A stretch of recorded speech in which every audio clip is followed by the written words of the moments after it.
Merhaba arkadaşlar. Yeni dersimizle tekrar bir araya geldik.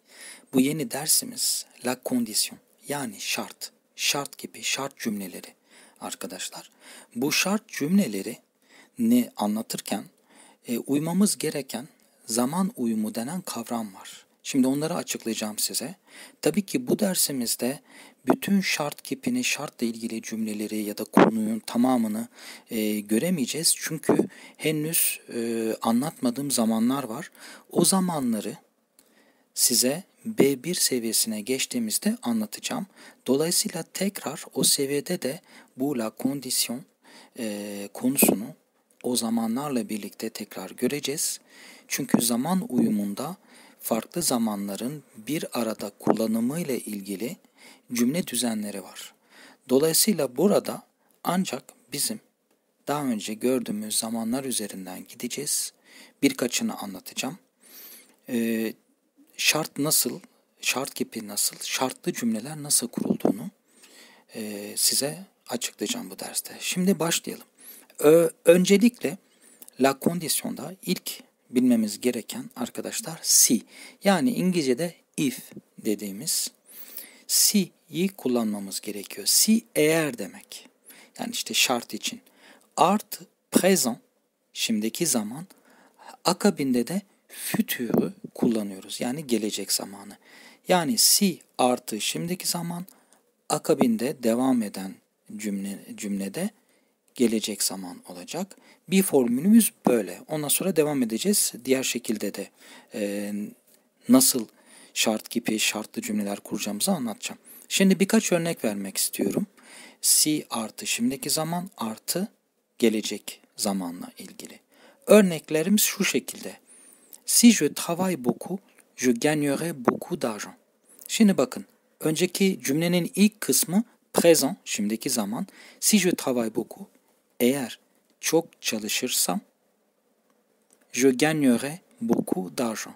Çok para kazanacağım. Bakın, je gagnerai, gagner kazanmak, beaucoup çok, beaucoup d'argent, d'argent para demek, l'argent para demek. Neden beaucoup d'argent burada? Beaucoup de kalıbı var dikkat ederseniz. Bunları gördük. Şimdi si je travaille beaucoup, je gagnerai beaucoup d'argent. Eğer çok çalışırsam çok para kazanacağım. Evet, présent artı futur formülünü uygulamış oluyoruz burada. İkinci cümlemiz. Si je parle, je dirai la vérité. Bakın, eğer konuşursam, parler konuşmak, eğer konuşursam, je dirai la vérité, gerçeği söyleyeceğim. Dire fiili söylemek, je dirai arkadaşlar, dire fiilinin futur hali yani gelecek zaman. La vérité de gerçek. Şimdi motamot tercüme etmenin bazen çok anlamsız sonuçlar ortaya çıkartmış oluyor. Size cümleyi açıklayacağım, kelimeleri de açıklayacağım. Si vous prenez ces médicaments, üçüncü cümlemiz. Bakın, prendre des médicaments arkadaşlar, ilaç almak, ilaç kullanmak anlamında. Okay? Si vous prenez ces médicaments, eğer bu ilaçları kullanırsanız, vous guérirez, iyileşeceksiniz. Yani bu ilaçları kullanırsanız iyileşirsiniz anlamında, iyileşeceksiniz. Yani burada hep bu kalıbı uygulamış oluyoruz arkadaşlar formülü. Si artı présent artı futur ile kullanılan cümleler bunlar. Si on supprime cette phrase, bakın dördüncü örneğimiz. Si on supprime cette phrase, le texte aura plus de sens. Şimdi burada ne diyoruz? Si on supprime, supprime silmek, cümleden kaldırmak. Si on supprime, tersi, contraire, ajouter. Bakın, ajouter, eklemek, supprimer, çıkartmak, yok etmek. Si on supprime cette phrase, bu cümleyi çıkarırsak, le texte, phrase bu arada cümle, le texte, metin, aura plus de sens. Yani metin daha anlamlı olacaktır. Sens, yani le sens ya da un sens arkadaşlar, anlam demek. Plus de, daha çok. Biliyorsunuz plus 2, moins 2 o dersimiz var. Bir tane dersimiz var. O derste anlattım bunları. Hatırlamıyorsanız ona tekrar göz atın lütfen.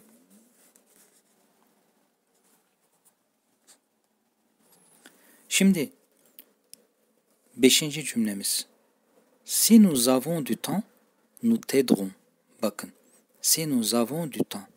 Zamanımız varsa nous, yani biz, t'aiderons. Sana yardım edeceğiz. Aider quelqu'un birine yardım etmek.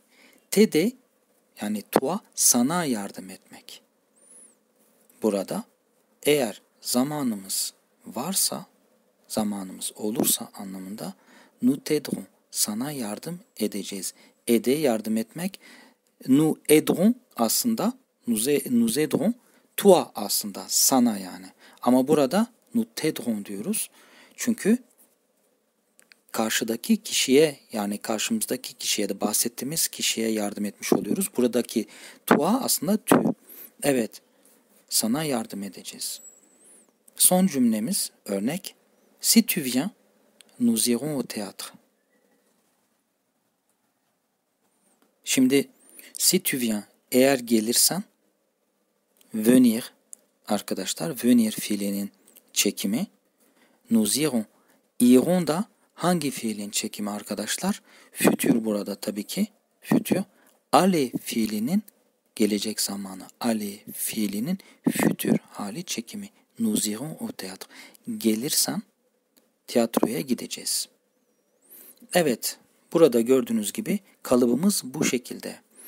Şimdi farklı bir şekilde de arkadaşlar şartı anlatabiliriz. Farklı bir şekilde demek istediğim yani ille si'den sonra présent artı futur gelmesine gerek yok. Présent artı présent da olabilir. Yani cümlenin içinde si'den sonra şimdiki zamanla başlayıp şimdiki zamanla devam edebiliriz. Bir öncekilerde ne yaptık? Şimdiki zamanla başladık fakat gelecek zaman çekimiyle devam ettik. Şimdi örnek si présent artı présent için 2 tane örnek verdim burada. Si vous voulez eğer isterseniz bakın voulez neydi? Vouloir fiilinin vous ile çekimiydi. Je peux travailler pour vous eğer isterseniz sizin için çalışabilirim. Bakın je peux burada pouvoir fiilinin şimdiki zamanı. Je peux travailler çalışabilirim demek. Yani I can work. Pour vous, for you. Yani sizin için. İkinci örnek si tu veux. Eğer istersen burada da arkadaşlar vouloir fiili tu ile çekimi. Tu peux réussir. Si tu veux, tu peux réussir. Eğer istersen başarırsın. Başarabilirsin. Okey? Yani burada gördüğünüz gibi voulez ve pouvoir ikisi de bu iki fiil de şimdiki zamanla çekilmiş. Bir tanesi tu veux burada, öteki de tu peux. İkisi de şimdiki zamanla. Evet, devam ediyor dersimiz. İkinci sayfamızda arkadaşlar, ikinci sayfamızda si artı présent artı imperatif. Imperatifi gördük, emir kipiydi değil mi? Şimdi bu şekilde de arkadaşlar şartlı cümle kurulabilir. Yani si'den sonra, eğerden sonra şimdiki zamanla başlıyoruz. Sonra akabinde imperatifle de bitiriyoruz cümleyi. Devam ediyoruz ve bitiriyoruz. Örnek verdim burada. Bakın. Si tu aimes ton père, écris-lui un poème. Si tu aimes ton père, écris-lui un poème. Şimdi babanı seviyorsan ona şiir yaz. Bakın. Écris-lui. Burada arkadaşlar bu konuyu tekrar anlatacağım bu arada. Imperatif konusunu pronom komplementlarla nasıl yapıldığını, nasıl kurulduğunu. Burada bir zamir var. Bakın écris-lui. Şimdi emir verirken şimdi ona yaz dediğiniz zaman hani birine yaz écris-lui demeniz gerekiyor. Lui o, ona yaz. Ona şiir yaz. Yani şunu anlatmak istiyorum. Şartlı cümlede şimdiki zamanla başlayıp emir kipiyle de devam edebiliriz. İkinci cümlemiz. S'il ne comprend pas, explique-lui.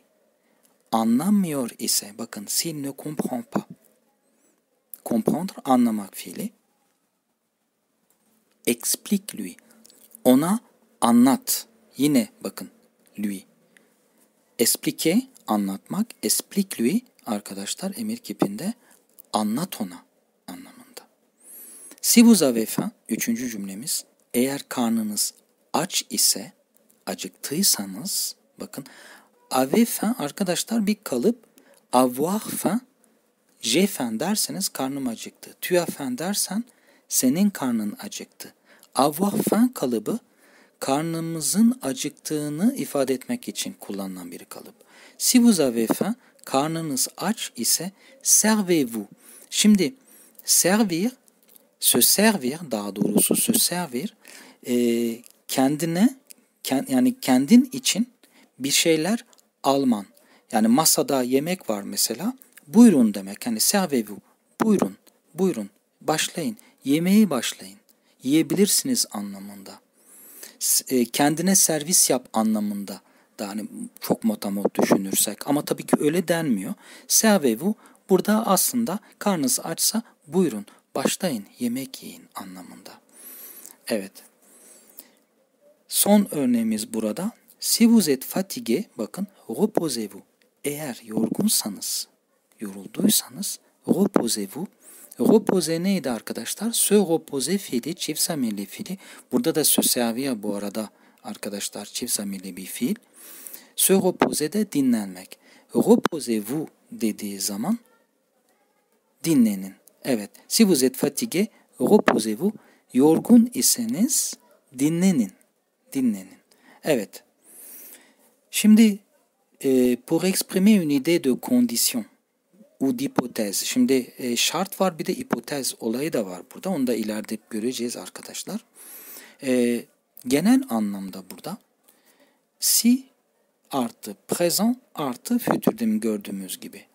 Fakat dediğim gibi présent artı présent da olabiliyor. Présent artı imperatif de olabiliyor. Genel anlamda eğer bir şart kullandığımız zaman ilk sayfada gördüğümüz gibi size ne anlattım? Önce yani si, ardından présent, ardından futur'le başladık. Ama her zaman o şekilde aynı devam etmek ya da zorunda değilsiniz. O şekilde cümle kurmak zorunda değilsiniz. Yani şimdiki zamanla başlayıp şimdiki zamanla da bitirebiliyorsunuz arkadaşlar.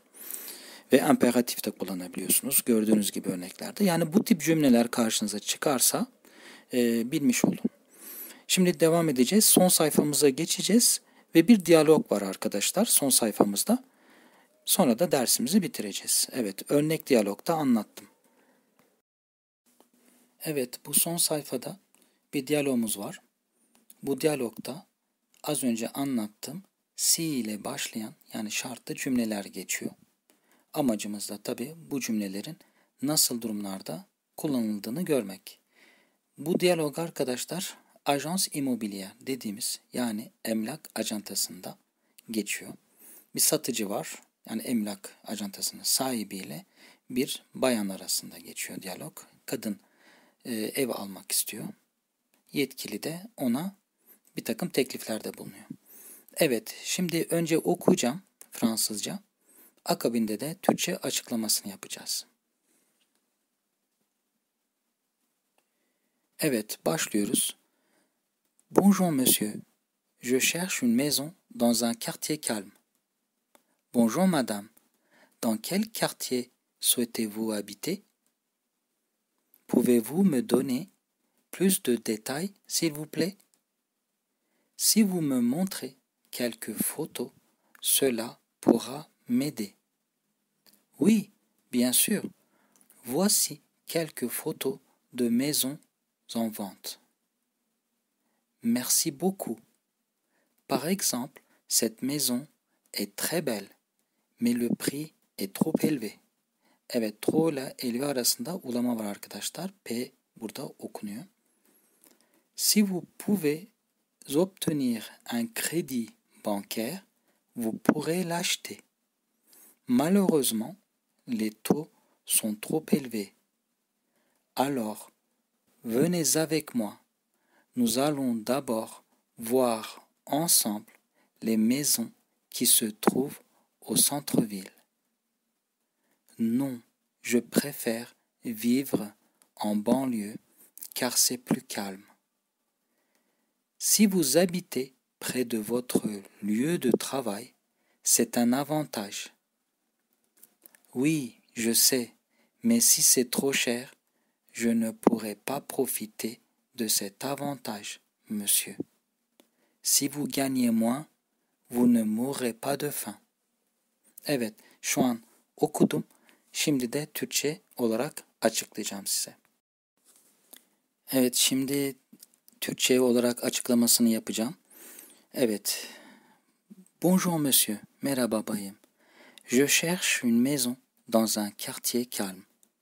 Quartier calme arkadaşlar, quartier mahalle demek, calme sakin demek.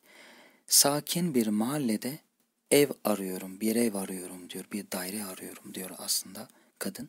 Chercher aramak, une maison ev biliyorsunuz. Bonjour madame, merhaba hanımefendi. Dans quel quartier souhaitez-vous habiter? Dans quel quartier? Dans quel arkadaşlar hangi demek? Hangi mahallede? Evet, souhaitez-vous habiter?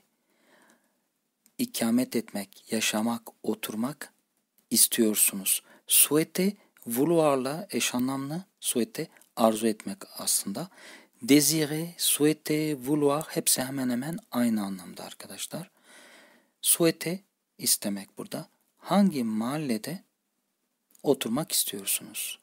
Pouvez-vous me donner plus de détails s'il vous plaît? Evet, bana daha fazla detay verebilir misiniz? Lütfen. Ya da lütfen, s'il vous plaît'den başlayalım çevirmeye. S'il vous plaît'den. Evet, lütfen bana, pouvez-vous yani burada me, donner plus de détails, daha fazla detay, plus de détails, daha fazla detay verebilir misiniz? Evet, pouvez-vous arkadaşlar, vous pouvez'nin soru hali. Si vous me montrez, kadın bu sefer söylüyor ya da akabinde ona cevap veriyor. Si vous me montrez quelques photos, cela pourra m'aider. Evet, şartlı bir cümleyle başlıyoruz. Eğer bana birkaç resim gösterebilirseniz bu bana yardımcı olur. Evet, si vous me montrez quelques photos. Quelques photos birkaç resim. Montrer arkadaşlar göstermek. Si vous me montrez, bakın bana eğer birkaç resim gösterirseniz, cela pourra m'aider. Burada futur geliyor présent'dan sonra. Bana bu yardımcı olur. Oui bien sûr diyor adam. Evet tabii ki. Voici işte. Voilà voici işte. Quelques photos de maisons en vente. Evet işte birkaç resim. Yani satılık evin birkaç resmi. Buyurun. Merci beaucoup. Çok teşekkür ederim. Par exemple, örneğin, mesela, cette maison est très belle diyor kadın. Örneğin bu ev çok güzel. Mais le prix est trop élevé. Fakat fiyatı yani rakam, meblağ çok yüksek. Trop élevé, élevé yüksek demek arkadaşlar. Trop da fazlasıyla demek. Yani fiyatı çok yüksek. Sonra emlakçı şöyle bir öneride bulunuyor aslında ya da bir şart kipiyle başlıyor ama aslında bu bir öneri aynı zamanda. Si vous pouvez obtenir un crédit bancaire. Bakın ne diyor. Eğer bir bankadan kredi çekerseniz, kredi alırsanız vous pourrez l'acheter. O zaman yani onu satın alabilirsiniz. Buradaki l'acheter'nin arkadaşlar o el apostrof hali la maison'dur bu arada. Vous pourrez acheter la maison diyeceğine vous pourrez l'acheter diyor. Evet. Pronom, complément d'objet direct. Burada. Malheureusement, kadın cevap veriyor. Malheureusement, maalesef, malheureusement maalesef demek. Les taux, oranlar sont trop élevés. Şimdi az önce fiyattan, rakamdan bahsetti. Şimdi de kredi oranlarından bahsediyor aslında. Les taux sont trop élevés. Kredi oranlar çok yüksek. Alors, venez avec moi. O halde benimle gelin. Bakın venez, burada emir, imperatif var, gördük bunu.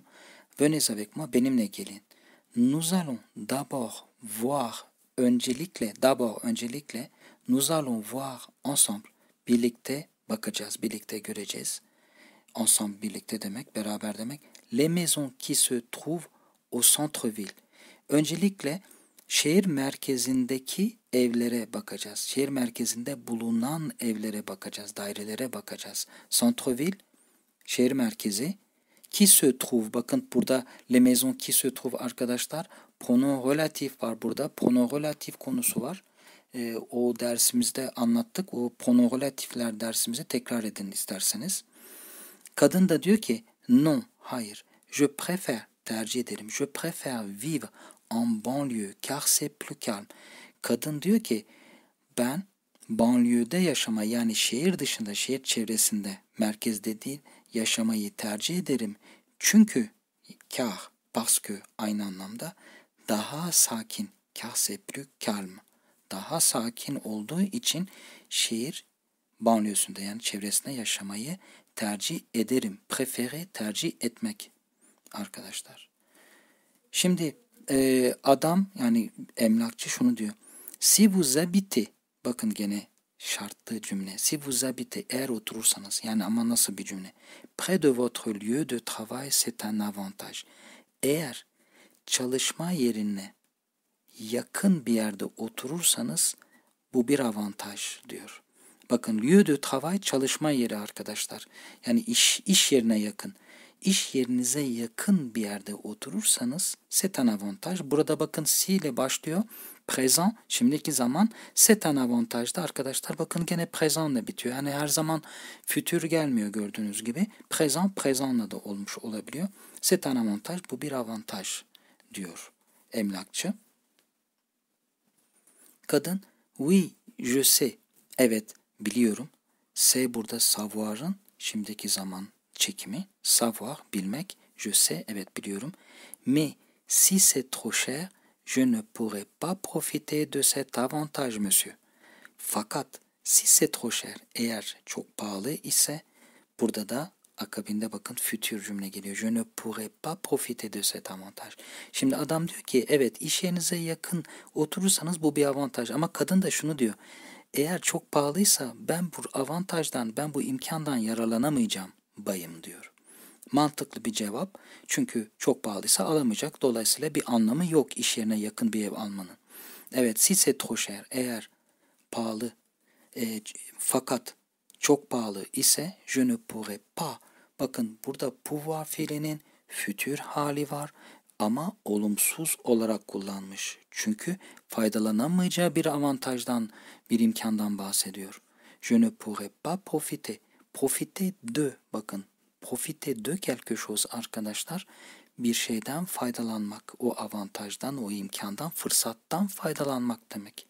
Je ne pourrais pas, burada pas profiter, yani faydalanamayacağım. Futur, pouvoir fiili.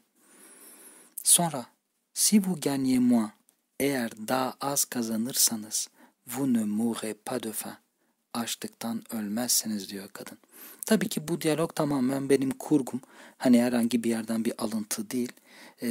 Tabii ki bazı cümleler burada komik gelebilir size. Ama buradaki amacım tamamen arkadaşlar bu konuyu öğrenmeniz ve ne tip durumlarda bu cümleleri kullanıyoruz, bu fiili cümleleri kullandığımızı görmeniz için. Mümkün mertebe anlamlı bir diyalog kurmaya çalıştım. Evet, si vous gagnez moins. Gagner, kazanmak. Daha az kazanırsanız vous ne mourrez pas de faim. Mourir, ölmek fiili. Mourir de faim, açlıktan ölmek kalıbı. Bu bir kalıptır. Yani daha az kazansanız ya da daha az kazanırsanız açlıktan ölmezsiniz. Mourir fiilinin burada bakın vous ne mourrez pas, mourir futur hali arkadaşlar. Ölmek fiilinin gelecek zamanda kullanılmış halidir. Bu da cümlenin si'den sonra présent ile başlaması, ondan sonra da futur ile gelecek zamanla bitmesi. Bir örneği, o kalıbı anlattım biliyorsunuz. ondan bir örnek. Evet, dersimiz buraya kadar. Bu dersimizde şartı gördük, şartlı cümleleri gördük.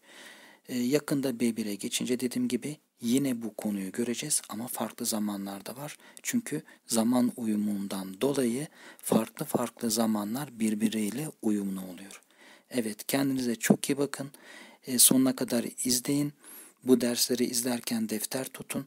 Not alın arkadaşlar. Tekrar edin. Cümleleri yazın. Bu diyaloğu yazın mesela.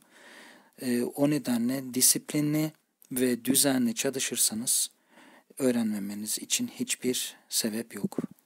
Kendinize çok iyi bakın. Kanalıma abone olmayı unutmayın. Bildirimleri de açmayı unutmayın ki YouTube size haber verebilsin.